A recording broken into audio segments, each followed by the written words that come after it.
Queridos, a paz do Senhor Jesus a todos. Lição de número 11, a teologia de Eliú. O sofrimento é uma correção divina? Interessante que aqui na nossa lição é uma pergunta. Porém, a teologia de Eliú propriamente dita o sofrimento é uma correção divina, é uma afirmação que Eliú faz. Porém, a lição ela deixa uma pergunta no ar. O sofrimento é uma correção divina? Será que o sofrimento é uma correção divina? Eliú é um quarto amigo de Jó. A Bíblia fala de 3 amigos de Jó, falando, discutindo com Jó, que vieram de cidades longe, de lugares distantes para poder se condoer com Jó. Ficaram 7 dias sentados com Jó, fala de 3. Só que aqui no capítulo 32 aparece um quarto amigo de Jó, que na verdade ele se mantinha calado porque ele era jovem. Então, se você ler o capítulo 32 de Jó, você vai ver aqui, Jó 32, versículo 1. Então, aqueles 3 homens cessaram de responder a Jó, porque era justo a seus próprios olhos. O 2 diz assim: E acendeu-se a ira de Eliú, filho de Baraquel, buzita da família de Rão. Contra Jó se acendeu a sua ira, porque se justificava a si mesmo mais do que a Deus. E o 3: Também a sua ira se acendeu contra os seus 3 amigos, porque não achando o que responder, todavia condenavam Jó. Então eles condenavam Jó, depois de todos aqueles discursos dos seus 3 amigos, os 3 condenando Jó, Jó ainda se justificou e mesmo assim eles continuavam achando que Jó era culpado de pecado. Aí eu vou ler aqui para vocês do 6 ao 10 também, tá bom? E respondeu Eliú, filho de Baraquel, buzita, e disse: Eu sou de menos idade e vós sois idosos. Arreceei-me e temi de vos declarar a minha opinião. Dizia eu: falem os dias e a multidão dos anos ensine a sabedoria. Na verdade, há um espírito no homem e a inspiração do Todo-Poderoso os faz sábios. Os grandes não são sábios, nem os velhos entendem o que é reto. Pelo que digo, dai-me ouvidos e também eu declararei a minha opinião. Então você está entendendo? O título aqui, o sofrimento é uma correção divina, era a opinião ou a teologia de Eliú, propriamente dito, tá certo? Por que eu estou dizendo isso aqui? Porque nós vamos tratar de assuntos aqui, são três tópicos principais que definem a lição. Nós vamos tratar de assunto que diz respeito à opinião de Eliú, assim como os tópicos que falaram dos 3 amigos de Jó, trataram da opinião pessoal deles ou da teologia decorrente deles, tá ok? Então vamos lá, vamos começar. O objetivo geral dessa lição: mostrar que o sofrimento pode ser usado por Deus com fim pedagógico. O sofrimento pode ser usado por Deus com fim pedagógico? O sofrimento pode ser usado com fim pedagógico. Claro que pode. Então esse é o objetivo da nossa lição. E os 3 tópicos principais são: o sofrimento como uma forma de revelar Deus. Segundo, sofrimento como meio de revelar a justiça e a soberania de Deus. E o terceiro, o sofrimento como um instrumento pedagógico de Deus. E o primeiro tópico diz assim, o primeiro tópico é dividido em 3 subtópicos que diz assim: Deus é soberano, a partir do capítulo 33, então nós vamos estudar do capítulo 33 até o capítulo 37, que são os discursos de Eliú, que é o quarto amigo de Jó, um amigo mais jovem, mas que estava ali com eles. Eliú, ele discorre 4 discursos entre esses capítulos, tá ok? Apesar de começar no 32, o 32 vai falar a hora que apareceu Eliú, mas os discursos dele vão começar a partir do capítulo 33 e vão até o capítulo 37. O nome Eliú, a palavra Eliú, significa meu Deus é ele, ou ele é meu Deus. Então, Deus é soberano. Segundo subtópico, o orgulho do homem priva-o de ouvir Deus e o ministério da redenção. Deus é soberano. A palavra soberano significa absoluto, supremo, que ocupa o primeiro lugar. Deus está acima de todas as coisas, então ele é um ser superior, ele é um ser soberano, ele é um ser que pode todas as coisas. Então Deus, ele é maior que o homem, ou seja, segundo Eliú, ele não deve satisfação para o homem. É verdade isso daí? Deus não deve satisfação para o homem, mas ainda assim ele é misericordioso, ainda assim ele é tremendo e ele faz coisas que nós não imaginamos e ele realmente faz por nós, por amor a nós. Então Deus é maior que o homem, ele não deve satisfação para o homem, nem nas suas ações e nem no seu silêncio. Então, quando Deus se cala, ele não deve satisfação. Quando ele faz alguma coisa, ele não deve satisfação também da mesma forma, porque ele faz o que ele quer, da forma que ele quer, e quem somos nós para discutir com ele? O orgulho do homem priva-o de ouvir a Deus. Então, nesse caso aqui, Eliú estava acusando Jó de orgulho. Ou seja, ainda que Jó se justificava, ainda que Jó dizia que não tinha pecado, Eliú concorda com os outros 3 amigos de Jó que ele havia pecado. Mas ele se justificava e Eliú falava, não, então você tá sendo orgulhoso. Então, quando você é orgulhoso, aí Deus se cala, Deus não fala com você, Deus não responde para você. E o ministério da redenção. Deus usa a enfermidade como canal de comunicação, além de sonhos e visões. Peraí, então Deus usa alguns canais de comunicação. Que canais são esses? Sonhos, visões, enfermidades. Peraí. Vamos ler aqui em Números capítulo 12, versículo de 6 a 8, que vai falar algumas formas de como Deus fala. Números 12, versículo 6 a 8. E disse, ouvi agora as minhas palavras. Se entre vós houver profeta, quem está falando aqui é Deus, tá bom? Deus está falando com Moisés, Arão e Miriam. Capítulo 12 de Números, versículos 6 a 8. Ouvi agora as minhas palavras. Se entre vós houver profeta, eu, o Senhor, em visão a ele me farei conhecer, ou em sonhos falarei com ele. Então, em visões ou em sonhos, Deus se revela ao profeta.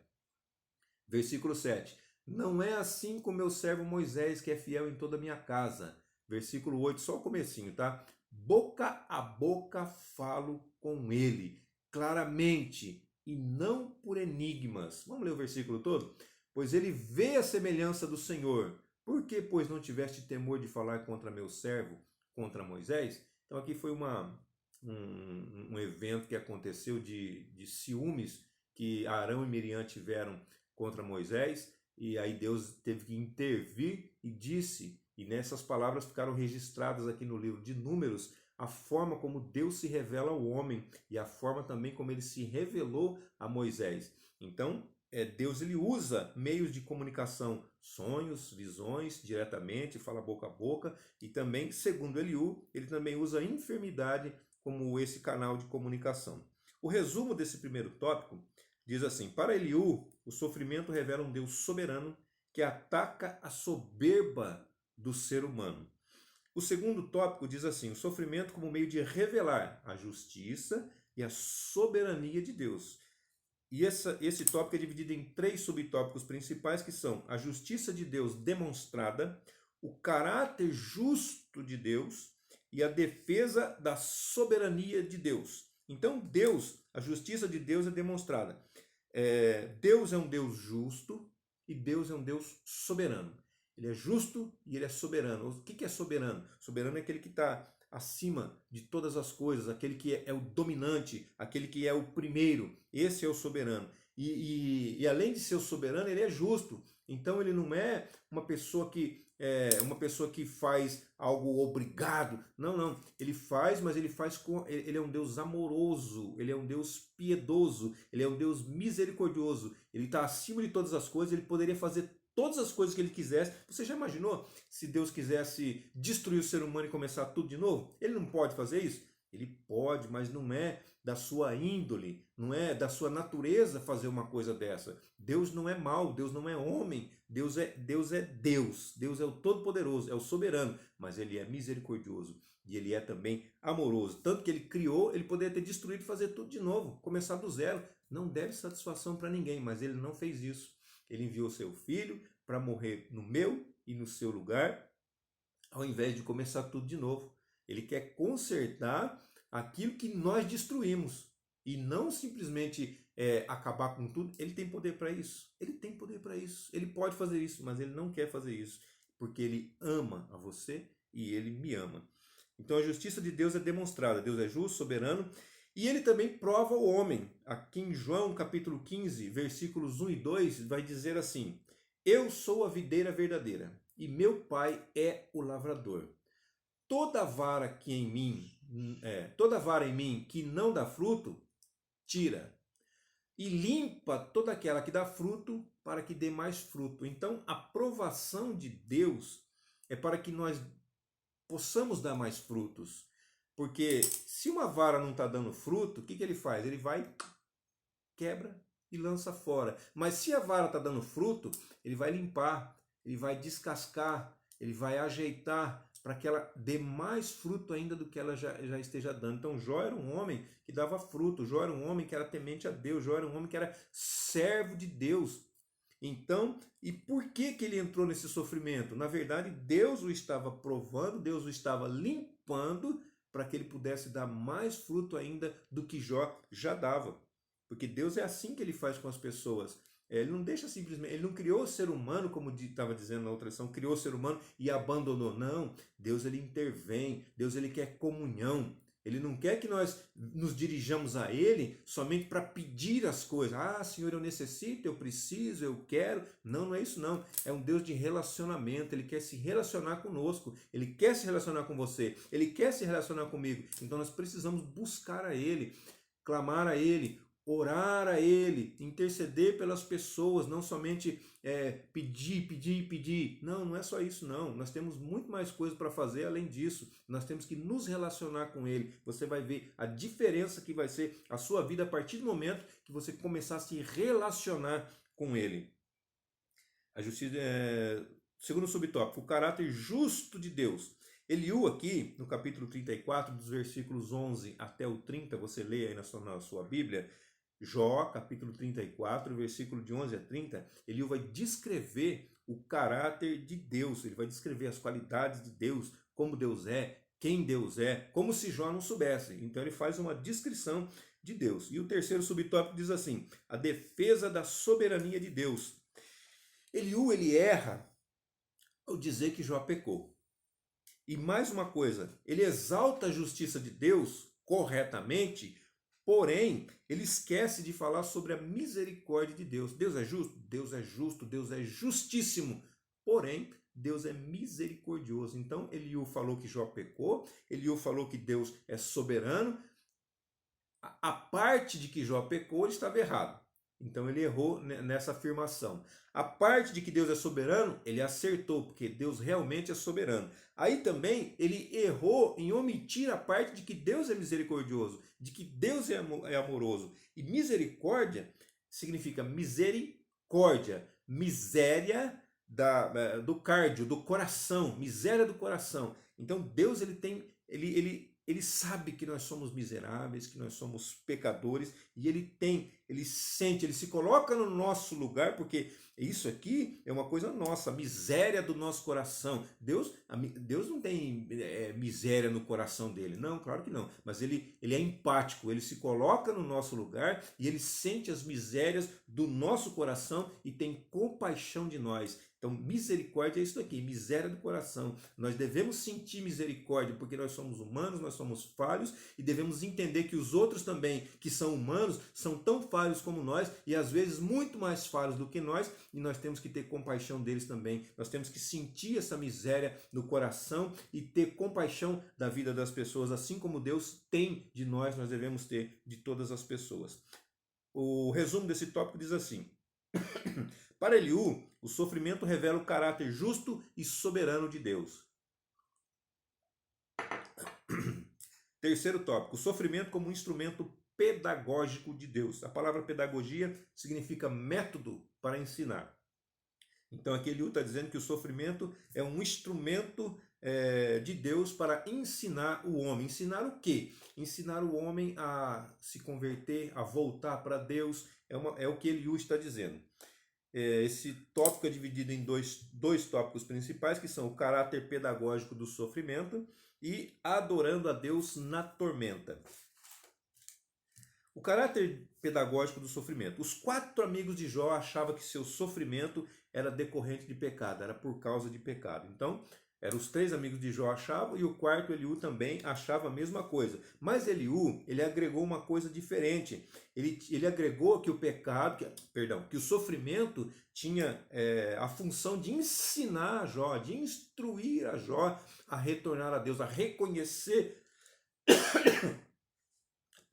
a reconhecer que havia pecado e que deveria voltar para Deus, deveria derrubar o seu orgulho, lançar por terra o seu orgulho e se voltar para Deus, reconhecer o seu erro e se voltar a Deus. O segundo tópico, o segundo subtópico diz assim, adorando a Deus na tormenta. Aqui ele o acerta, pois adoração e murmuração não podem andar juntas. Então, nesse tópico aqui, adorando a Deus na tormenta, adorando a Deus na dificuldade, adorando a Deus no problema, adorando a Deus na enfermidade, nós devemos fazer isso? Sim, positivo, nós devemos fazer isso em todo o tempo, independente da situação, seja ela boa, seja ela ruim. Por que eu estou falando seja ela boa? Porque, irmãos, quando nós estamos em dificuldade, quando nós estamos passando por um problema difícil, achamos até que não tem solução, tudo está nas mãos do Senhor, aí nós buscamos a Ele, nós vamos atrás dEle, nós sentimos aquele pesar. É o momento que nós mais buscamos a Deus, é um momento de dificuldade, é um momento de problema. Depois vem a bonança, recebemos a bênção de Deus, aí estamos no bem bom, aí dá aquela, como diz assim no exército, aquela coxambrada, aquela relaxada. Não é isso que acontece? Então, quando estiver na parte boa da sua vida, quando a roda subir, você estiver no auge ou estiver subindo, adore a Deus da mesma maneira que você estava adorando, busque a Deus da mesma maneira que você estava buscando, porque para que não aconteça coisa pior, para que não suceda coisa pior. Pode ser, se eu não adorar a Deus, se eu não buscar a Deus, vai acontecer coisa pior? Não é isso que eu estou dizendo, irmão, não é nada disso. O que eu quero dizer é, o diabo, o nosso inimigo, ele está o tempo todo lançando seus dardos inflamados contra as nossas vidas. Então nós temos que utilizar o escudo da fé, nós temos que usar a palavra, nós temos que usar toda a armadura de Deus para nos proteger das astutas ciladas do inimigo das nossas almas. Então, quando eu estou em dificuldades, é um momento que aparenta que eu estou usando toda a armadura de Deus. Mas no momento que eu estou na bonança, parece que eu estou tranquilo. Nós vivemos no meio da guerra, nós estamos o tempo todo num campo minado. Então nós temos que andar com cuidado, pisar com cuidado, o tempo todo estar buscando a Deus. O tempo todo. Então, na bonança, achamos que quando há um momento, quando a batalha está travada no meio da guerra, então nós estamos o tempo todo preocupados, atentos com tudo que está acontecendo.